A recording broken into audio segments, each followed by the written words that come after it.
Hello and welcome back to the Phoenix YouTube channel, and welcome back to another tier list video. Now last week, Doctor Who Series 14, or Doctor Who Season 1, finally wrapped up with the finale, The Empire of Death. So what a great time to go through and rank every episode from Series 14. Now for a bit of fun, I also decided to add in the Goblin episode, so it does include all of the Ncuti Gatwa episodes. So the first one was the Church on Ruby Road, that being the Christmas special. The episode isn't great, but it's not horrible. It does suffice. It has to go in either C or D tier. I'm happy to put it in C tier for now. The Goblin episode is fine. I mean, sure, it's fun to joke about the Goblin song, but the episode itself, it's not that bad. But it's also not that good either, which is why it only goes in C tier. Following on from that, we have the first episode of the actual season, that being Space Babies.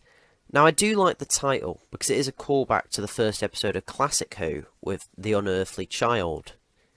But the episode itself, I don't like at all, and it's going to go straight into F tier. What a terrible way to start off a new season of Doctor Who. My problems with this episode just go on and on.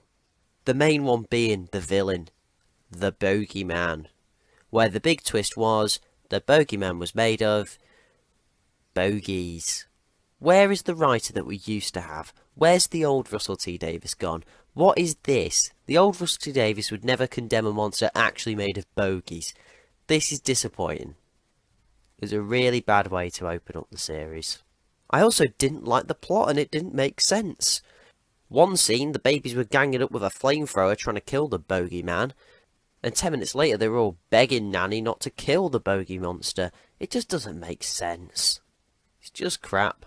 Not to mention the space babies themselves looking just weird. We then have the second episode of the season, The Devil's Cord. Now, I actually thought Maestro was a good villain. I thought the episode overall was like The Giggle. Not quite as good as The Giggle. And I think if we were to rank the David Tennant specials in here, The Giggle would probably make it to S tier, but I think The Devil's Cord does enough to make it into A tier. Now, in a way, I'm kind of only judging them against themselves, as if I was judging it across all of Doctor Who, I feel like none of it would get above a B, but I want to give this episode its flowers and give it an A. I don't think anyone's going to make it into S, but we'll see. I think Maestro was a great villain, and the episode was very fun. Even if the concept of music being gone from the world was a little weird. We then have the episode written by Stephen Moffat, Boom. Boom makes it straight to B tier. It's not as interesting as The Devil's Cord, due to the Doctor being stood in one place the whole time, but it's not as, well, goblin-y as the Goblin episode, so it gets into B tier. Now, I do think Boom was a decent episode. There's nothing bad about it, but there's nothing amazing about it either. I think it was great putting the Doctor in such a perilous situation. Just seeing the Doctor having to stand there, knowing what's underneath his feet, is kind of like when you see someone stood with a weeping angel behind their back. The thing that brings this episode down for me is the side characters, as their side plots were just not interesting to me. And one of the scenes that I thought was the most bizarre was like 3 minutes after the kid's dad died, she was jumping up and down celebrating that they beat an AI, which she had no investment in before this scene. I don't think any child would be able to be jumping up and down happy about anything when their dad's just been killed, but overall, it's not that bad. We then have 73 Yards. Now, I bet when Russell made this season, he thought that this would be right in S tier. But for me, it just isn't. It's going to go in B, but not as high as Boom. You see, this episode the whole time feels like it's trying to be something special. And the whole time, I was somewhat interested. I think all the scenes in the pub were really great. When Ruby tries to pay with her phone, and they trick her. I thought that was really good, because for a moment I thought that they were back in time, when actually it turns out They weren't back in time. They were just in Wales. Now, I thought the mysteries of this episode were really intriguing, with Roger Ap Gwilliam and the lady that was always 73 yards away. What was she saying to people? Who is she? The whole mysteries were really interesting, and at the end I was hoping that some of them would be answered and some of them would be left obscure. But instead, none of them were answered. I didn't really like that, because to me that made it not make sense. See, with Midnight, you didn't need to know what the entity was. It was a mystery, and that was fine. But for this episode, it doesn't really make sense. I don't care that we never found out who the woman was, but I was kind of hoping that once Ruby stopped Roger Ap Gwilliam, something would then happen. Rather than her just continuing her life with the lady far away, and then what, she becomes the lady? It didn't really make sense, and that's what brings the episode down. But overall, it is an interesting enough episode. We then get to Dot and Bubble. Now, Dot and Bubble for me is in D tier. I don't want to put it as low as Space Babies, but I also don't want to give it as much credit as the Goblins, which feels weird to say. Now, Dot and Bubble's main problem is the protagonist, well, I say protagonist, the character we mostly follow, is just so damn annoying. Now, one thing I will credit myself with this episode is that I kind of saw this racism plot coming early. See, one thing that I noticed early on in the episode is that everyone on the whole planet was white. And not only that, it was mentioned that these were sort of the rich kids. And I was thinking that they might go down some kind of route with that. Especially also when Shooty popped up on the screen for the second time to try and get her attention. And she said she thought he just looked like someone else she spoke to. Now that to me seemed like a harmful stereotype, and I was right. I thought the best part of this episode wasn't actually the reveal at the end, but actually when she betrays Ricky Stardust, the Taylor Swift of this universe. And actually, I thought it was a tragedy to see Ricky Stardust go. A character that had so much potential.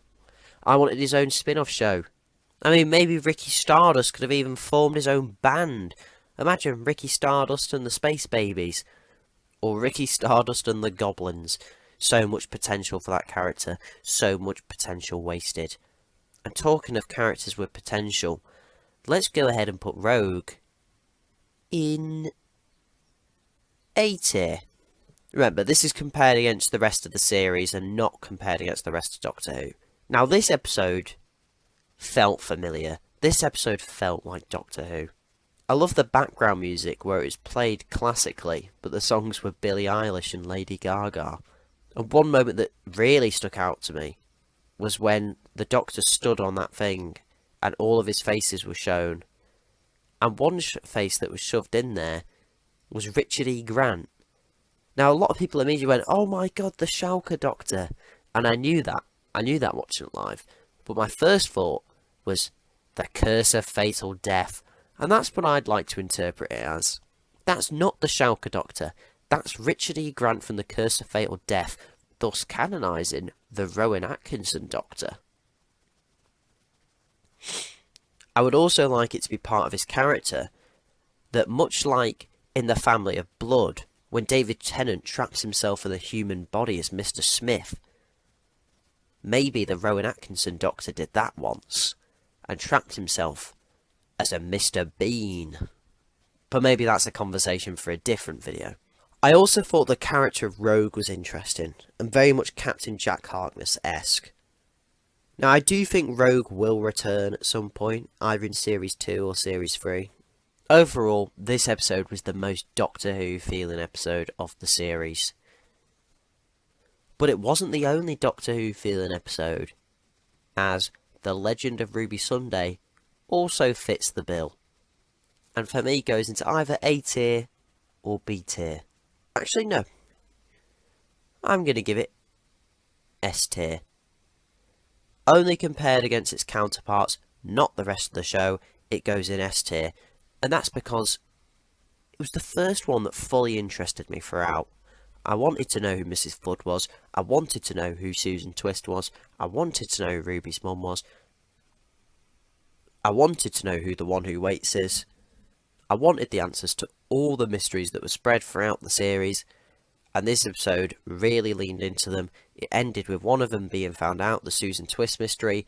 It left us right on the edge of maybe finding out who Ruby's mother was. Mrs. Flood was with Cherry Sunday. It all felt like it was leading somewhere.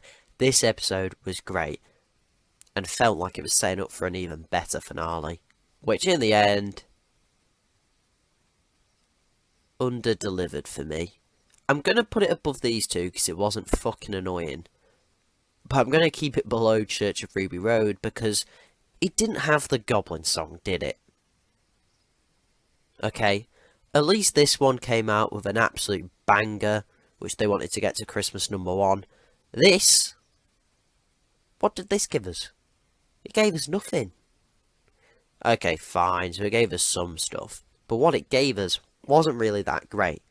So the episode starts with Sutek killing everyone that Ruby knows, and then everyone on Earth, and then everyone in the universe, which to some would be really suspenseful, but to me was kind of fucking lame.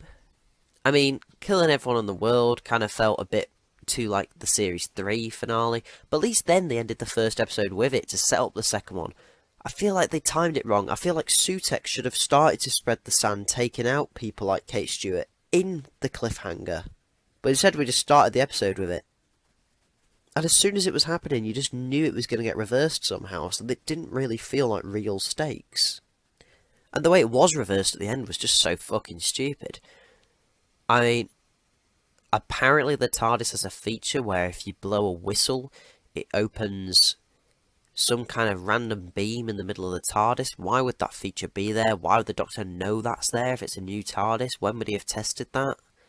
It just all seemed a bit convenient. I just think the way Sutek was finished just made him look so stupid. It was just a dog being flung around the title sequence, and it just didn't work for me.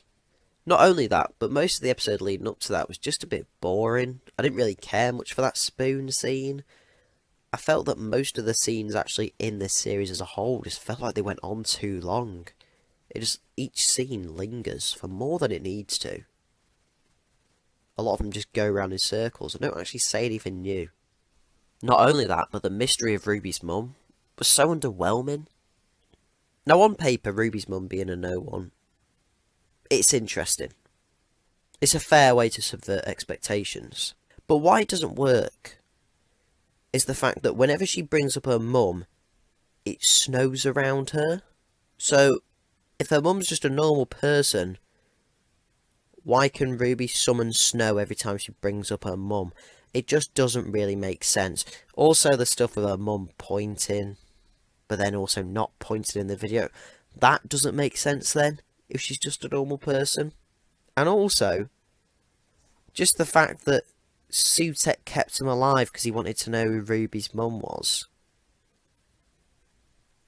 It just doesn't make sense. Like, if he's a god, how could he not figure that out? Sutek was on top of the TARDIS, apparently, when they went to Ruby Road. Could have just found out then. It just feels a bit dumb, really.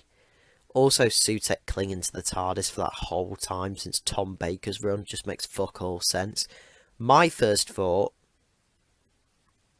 was actually the Crucible from my favourite episode, Stolen Earth and Journey's End. The TARDIS was fucking chucked into what? I don't know what it was.